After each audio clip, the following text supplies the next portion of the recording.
네, 반갑습니다. 지한송 회계사입니다. 오늘은 신용분석사 2부 마무리 특강, 파이널 리뷰라고도 하는 마무리 특강을 진행해 보고자 합니다. 먼저 재무분석부터 보도록 하겠습니다. 바로 빠르게 내용 정리하고 관련된 문제 좀 풀고 이렇게 넘어가는 식으로 하도록 하겠습니다. 먼저 재무분석의 개요에서는요, 이 분석 대상에 따라서 목적, 그 다음에 분석 대상, 이거를 정리하는 게 자주 나오는 주제거든요. 그래서 잘 정리하시면 됩니다. 분석 주체는 먼저 경영자의 목적, 당연히 경영계획 수립하고 의사결정에 필요한 자료 수집하고, 그 다음에 경영상의 장단점 분석하고, 그 다음에 수익성과 안정성에 보다 관심을 가지고, 그 다음에 금융기관은 자금 차입처의 원금 상환 및 이자 지급 능력을 판단해서 신용도를 분석하죠. 내가 이거 과연 돈을 빌려줘도 되는가?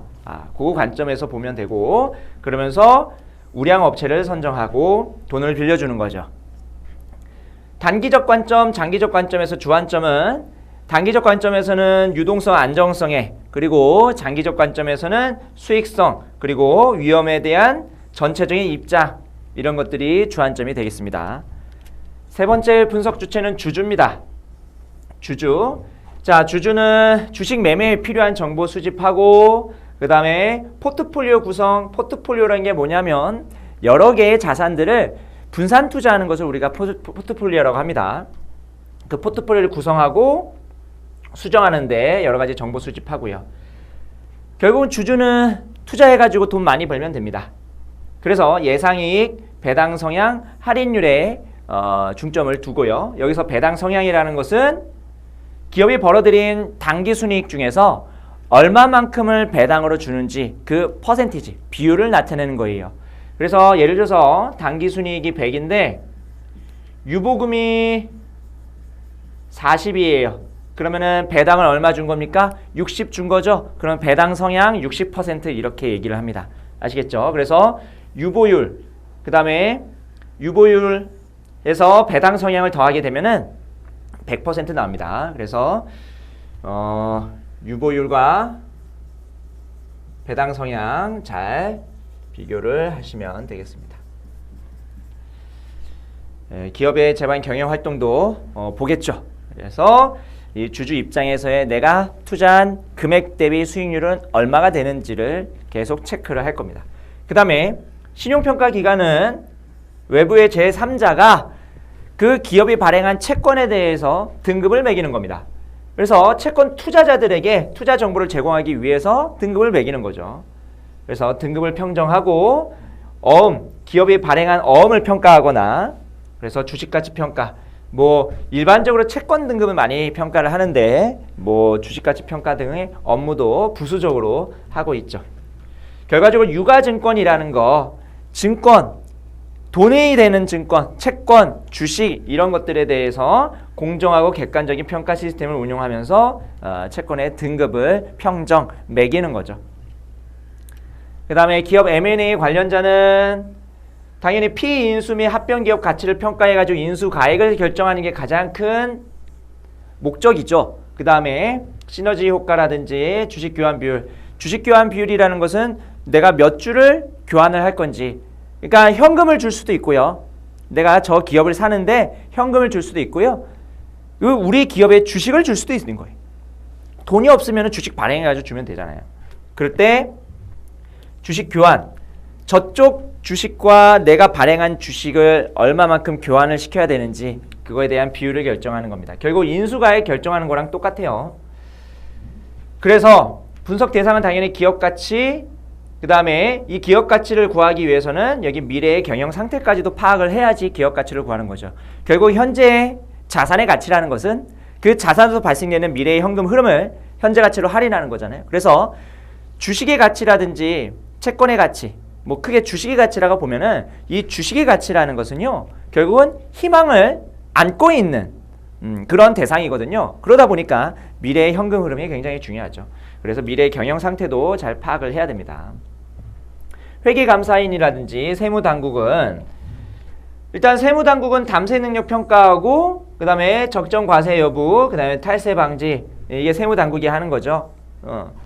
그 다음에 기업의 담세 능력이라든지 수익성 위주로 분석을 하겠고, 회계감사인 같은 경우에는 이 기업이 발행한 재무제표가 있잖아요. 그 기업이 만든 재무제표를 적정한지 그거를 판단하는 그 외부의 제3자가 회계감사인이라고 보시면 되겠습니다. 그래서 여기 경영 주체별로 그러니까 분석 주체별로 그 목적과 대상을 정리해 두시면은 크게 어렵지 않게 문제가 풀릴 것이라고 생각이 되고요. 그 다음에 재무 분석의 발전 과정과 유용성은요, 그냥 쭉 보시면 됩니다. 어려운 건 없고요.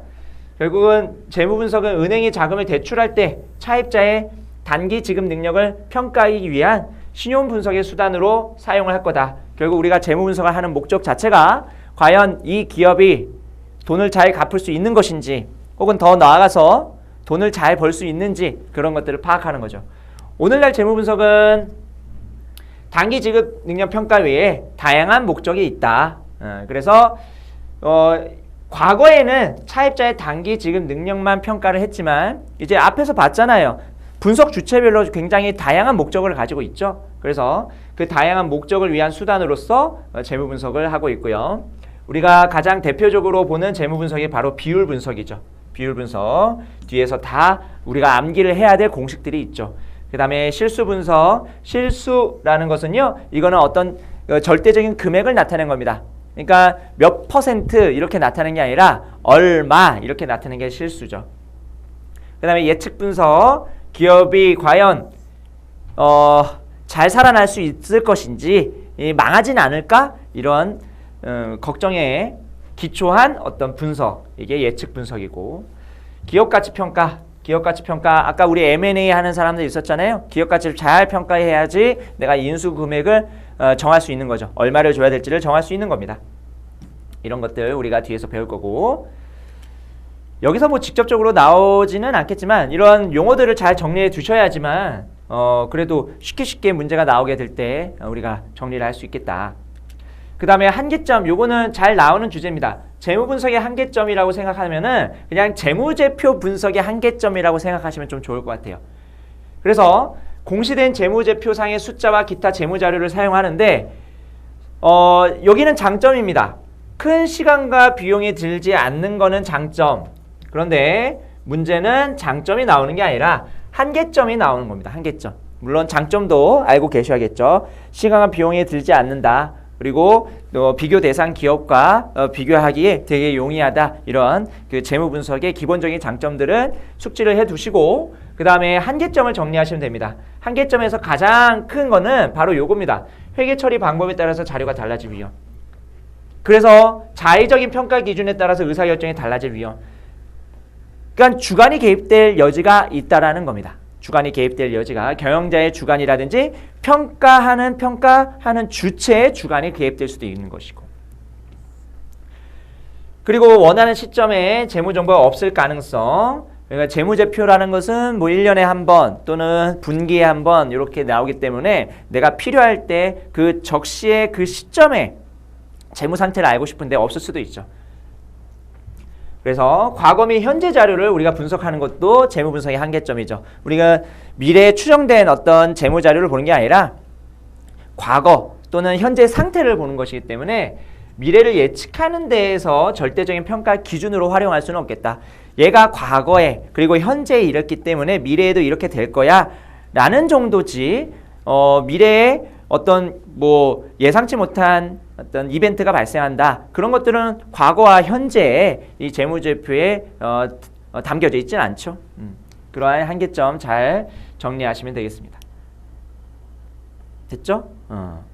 그래서 밑에 뭐 유능한 재무분석가 배양이 필요하다. 이거는 그냥 참고 삼아서 보시고 이 한계점 정리하시면 됩니다.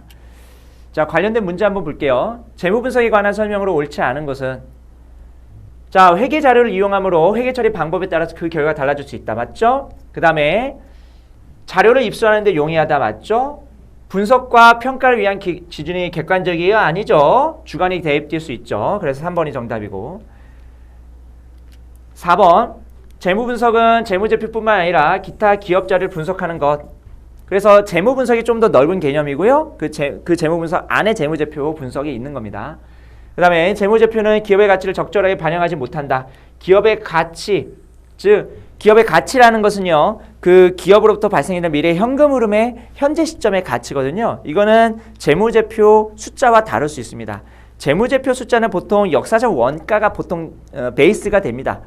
그런데 우리가 기업 가치를 평가할 때는 시장에서 이 기업이 얼마로